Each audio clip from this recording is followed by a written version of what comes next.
నమస్తే. Welcome back to my channel. నేను మీ రష్మి. అందరూ ఎలా ఉన్నారు? నేనైతే సూపర్గా ఉన్నాను. ఇంకా ఆషాఢ మాసంలో మేము ఘాటి సుబ్రహ్మణ్య స్వామి టెంపుల్కి పోవాలనుకుంటున్నాం. ఇంకా మా హస్బెండ్ వచ్చేసి ఇంకా వాళ్ళ ఫ్రెండ్ వాళ్ళ వైఫ్ వస్తారు. సరే పోదాము సండే అనేసి ఇంకా సండే ప్లాన్స్ వేసుకొని ఇంక సండే మార్నింగ్ ఇంటి నుంచి వస్తుంది.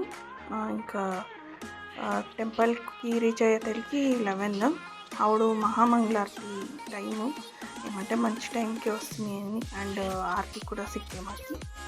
ఇంకా మీరు కూడా దేవుని దర్శనం చేసిరండి.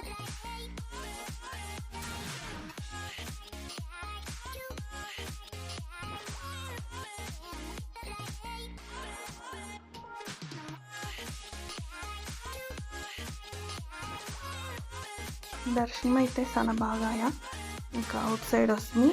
ఏమంటే అప్పుడు రష్ జాస్తి ఉండే ఫ్రీ స్పెషల్ దర్శనం కూడా అంటే సఖత్ క్యూ ఉండే. ఏమంటే మాకు తెలిసిండే వాళ్ళు దానికి కొంచెం బిర్నానే వచ్చేసింది.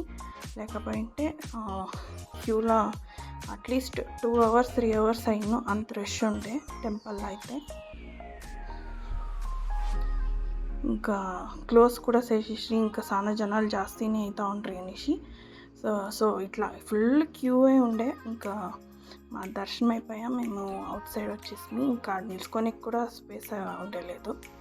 ఇంకా సండే మార్నింగే తోడుకొస్తుంది కదా. ఇంకా నా కొడుకు అయితే మూడ్ ఆఫ్లో ఉండే. సో పక్కనే డ్యామ్ ఉంది. సో ఆ డ్యామ్కి తోడుకొస్తుంది.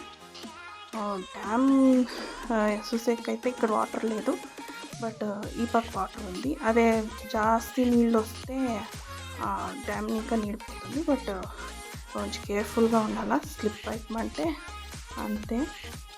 సో ఇక్కడ మంకీస్ ఉండే, ఆ మంకీస్కి బిస్కెట్స్ అంతా వేస్తూ ఉంటుంది.